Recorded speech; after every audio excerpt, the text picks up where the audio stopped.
va commencer par parler du déficit en alpha-antitrypsine, qui est donc cette pathologie hépatique d'origine génétique également, qui est liée à l'accumulation intrahépatique d'une protéine mutée, l'alpha-antitrypsine, du coup, qui est mal repliée au niveau hépatique et qui va former des agrégats qui vont s'accumuler dans le foie et être responsables d'une hépatotoxicité plus ou moins sévère, donc avec un stress protéique lié notamment à des voies de dégradation intrahépatique liées au réticulum endoplasmique, à l'autophagie.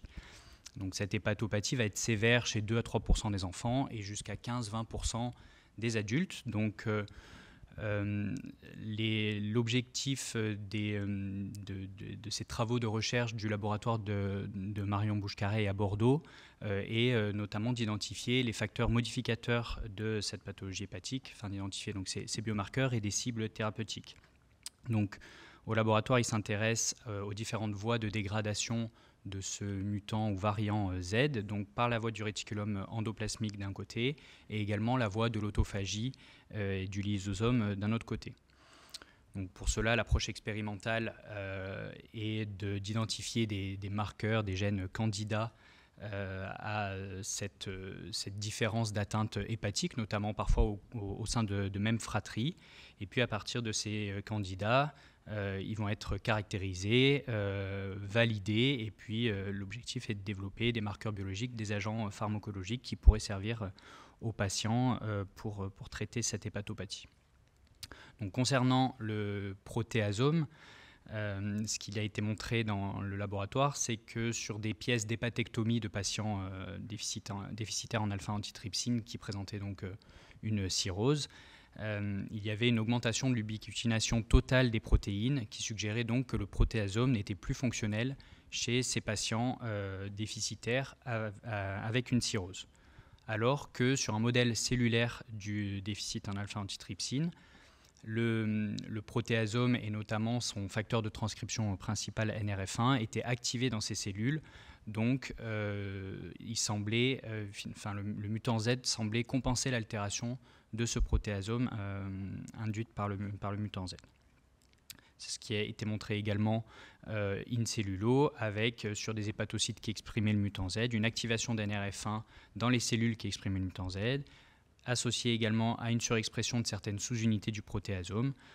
Donc ce NRF1 qui était actif semblait compenser l'altération du protéasome, et c'est ce qui explique sûrement que la plupart des patients ne sont pas forcément très malades du foie, parce qu'il y a cette activité de compensation. Et donc l'hypothèse, c'est qu'il y existe des cofacteurs, un second hit qui serait responsable de cette décompensation de l'équilibre du protéasome.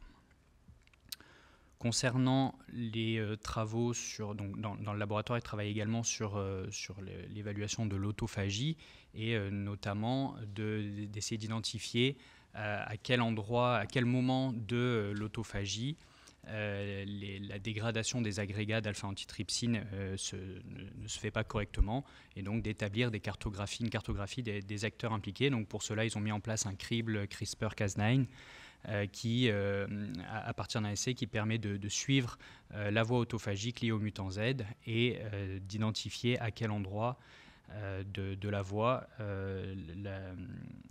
la dégradation des protéines se fait mal.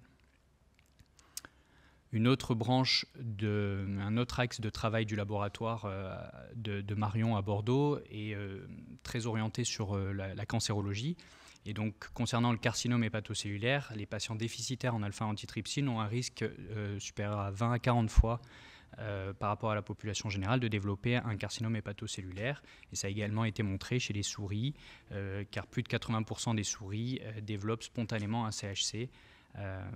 Donc l'hypothèse, c'est que ce variant Z est impliqué dans des voies de carcinogénèse spécifiques, et donc l'objectif de l'équipe qui travaille là-dessus est de déterminer les mécanismes moléculaires des patients qui présentent un déficit en alpha-antitrypsine et un CHC. Donc je relais le message la demande de Marion d'essayer d'identifier des échantillons de foie tumorales et non tumorales pour faire ces études, puisqu'à partir des foies tumoraux et non tumoraux, des analyses en protéomique, en génomique permettent d'identifier ces signatures moléculaires. Donc, un mot sur les perspectives thérapeutiques du déficit en alpha-antitrypsine, puisqu'il y a plusieurs perspectives, plusieurs axes de traitement identifiés selon l'étape physiopathologique de cette maladie, avec notamment des stratégies d'édition génique, avec stratégie CRISPR-Cas9, mais également de l'édition des bases adénines, donc qui sont des travaux pour le moment précliniques. Ce qui est le plus avancé au niveau clinique, c'est l'interférence d'ARN, puisqu'il y a une molécule siRNA qui a été identifiée, le Fazirsiran, qui permet de bloquer la synthèse de l'alpha-antitrypsine mutée et donc de protéger le foie, c'est ce qu'on va voir juste après. Et puis il existe également des stratégies de correction du repliement de la protéine avec des études précliniques en cours, certaines études cliniques qui ont été interrompues pour cause d'hépatotoxicité, mais d'autres études précliniques et cliniques qui sont en cours.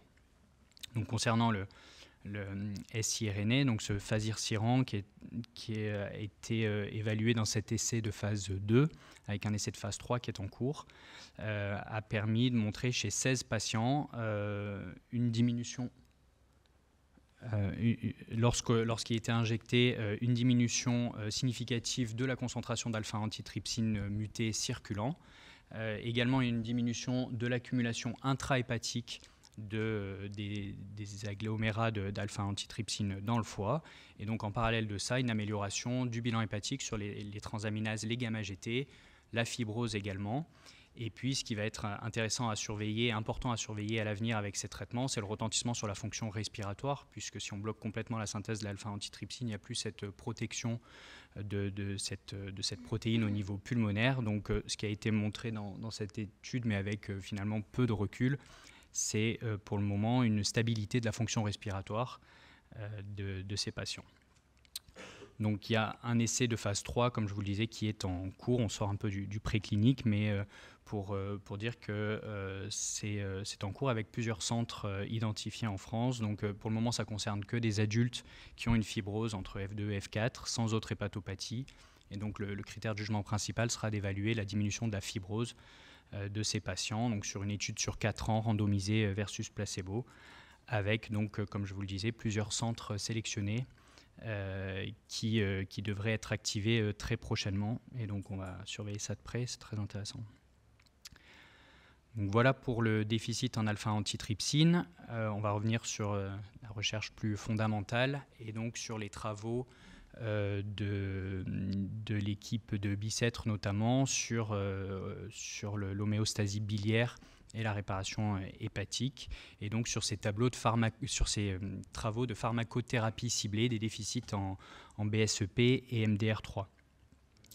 Donc je remercie Emmanuel d'avoir fourni les diapositives, et donc voilà, le laboratoire s'intéresse à ces cholestases intrahépatiques familiales progressives, donc les PFIC, qui sont ces maladies génétiques qui vont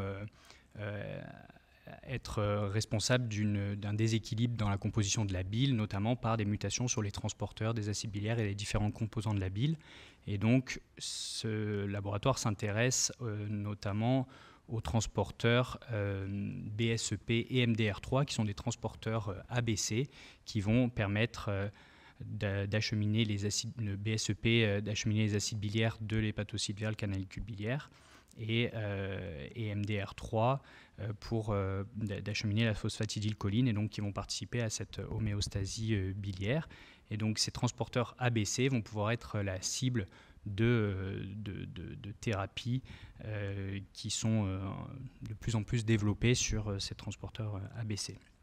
Donc l'approche expérimentale pour ces travaux sont qu'à partir des patients, on réalise un sequencing qui va permettre d'identifier les variants génétiques, et donc à partir de modèles cellulaires, de modèles animaux, de modélisation 3D, on va pouvoir identifier les défects moléculaires cellulaires de ces patients et essayer d'identifier des traitements, de la thérapie génique éventuellement, et puis de proposer une prise en charge et une médecine personnalisée pour ces patients, avec parfois le recours à la chirurgie, voire à la transplantation hépatique.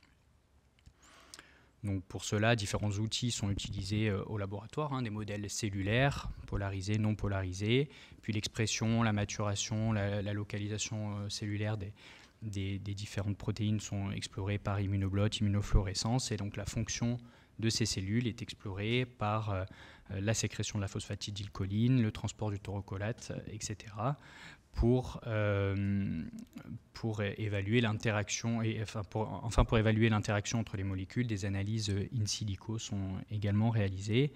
Donc pour donner une vision d'ensemble des différents travaux sur ces transporteurs ABC, on identifie déjà différents types de variants. Il y a les variants qui vont être faux-sens, puis des variants anti-sens. Et donc, en fonction du type de variant, différents modulateurs vont pouvoir être proposés afin de potentialiser l'action de ces transporteurs, les potentiateurs.